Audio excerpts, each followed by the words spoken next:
مفتی صاحب فون میں recorder system ہوتی ہے جی لوگوں کے فون میں، بندہ کوئی کال کرتا ہے تو اس کا فون ریکارڈ ہو جاتا ہے.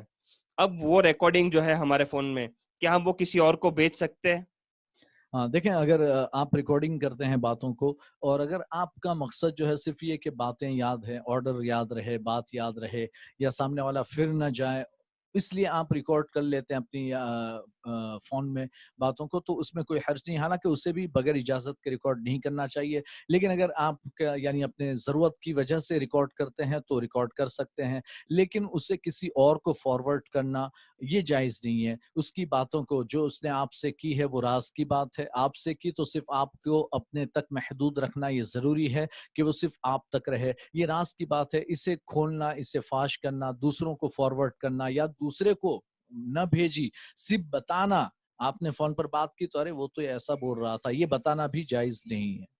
اسلام میں یعنی سیکریٹ رکھنے کا بہت ہاں، امپورٹنس. سگریٹ کا بہت امپورٹنٹ ہے. اتنا امپورٹنٹ کہ یعنی اللہ کے رسول صلی اللہ علیہ وسلم نے، جیسے میں نے پہلے حدیث بیان کی تھی، کہ اللہ کے رسول نے فرمایا کہ ایک محفل میں جو باتیں ہوئی وہ اس محفل والوں کے لیے راز ہے، وہ دوسروں تک اسے نہ پہنچائے جب تک کہ وہ دین کی ضروری باتیں نہ ہو. دین کے مسائل ہے وہ بیان ہوئے، وہ دین کی جو ضروری باتیں وہ تو لوگوں تک پہنچا سکتے ہیں. لیکن جو راز کی باتیں اگر کسی محفل میں دو چار لوگوں نے مل کر اگر کچھ راز کی باتیں کی تو اللہ کے رسول فرماتے اب یہ کسی اور تک پہنچنی نہیں چاہیے، یہ لیک نہیں ہونی چاہیے، یہ آپ کے پاس امانت ہے. اگر اس امانت میں خیانت ہوئی تو آپ اللہ کے نزدیک جو ہے گنہگار ہوں گے، آپ کا مواخذہ ہوگا. تو اس میں جو ہے یہ بڑے راز کی بات کا بڑا اہتمام کرنا چاہیے. اس پر ایک واقعہ بھی ہے کہ حضرت عمر رضی اللہ تعالیٰ عنہ جو ہیں، ان کی بیٹی حضرت حفصہ رضی اللہ تعالیٰ عنہ، ان کا جو ہے ان کے شوہر کا انتقال ہو گیا. بلکہ شہید ہوئے، جنگ بدر میں وہ شہید ہوئے. حضرت خنیس سہمی رضی اللہ تعالیٰ عنہ، جب ان کی یعنی کہ شہادت ہو گئی، خنیس ابن حذافہ سہمی رضی اللہ تعالیٰ عنہ تو شہید ہو گئے. تو اس کے بعد حضرت حفصہ کے نکاح کا پیغام حضرت عمر رضی اللہ تعالیٰ عنہ نے حضرت عثمان غنی کو دیا. تو انہوں نے کہا کہ میں سوچ کر بتاتا ہوں. لیکن اس کے بعد انہوں نے جواب دیا کہ بھئی مجھے تو ابھی نکاح کی کوئی حاجت اور ضرورت نہیں ہے، تو آپ کسی اور کو دیکھ لیں. تو انہوں نے یعنی کہ ابو بکر صدیق کو پیغام دیا. تو صدیق اکبر نے کوئی جواب نہیں دیا، خاموش رہے. یہ چلے گئے. انہوں نے سوچا کہ ہو سکتا ہے دیں گے، جواب دیں گے، لیکن کوئی جواب نہیں دیا.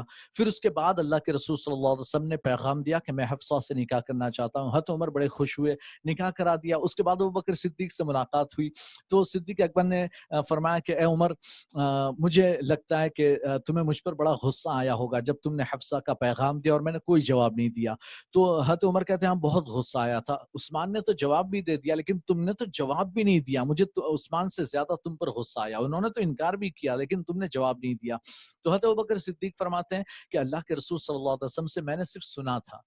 سرکار نے یہ یعنی بیان نہیں، بس میں نے سنا تھا کہ سرکار نے حفصہ کا ذکر کیا تھا.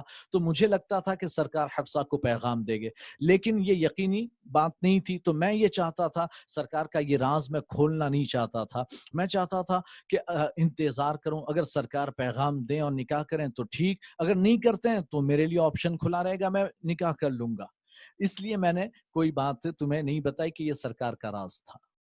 جی، ایک حدیث پاک کے بارے میں نے سنا ہے کہ جس نے کسی کا خط دیکھا اس نے جہنم کی آگ دیکھی. جی بالکل. اگر یعنی کہ یہاں تک کہ کسی کے خط کی بات ہے، بیٹا اپنے باپ کا خط اور باپ اپنے بیٹے کا خط نہیں دے سکتا.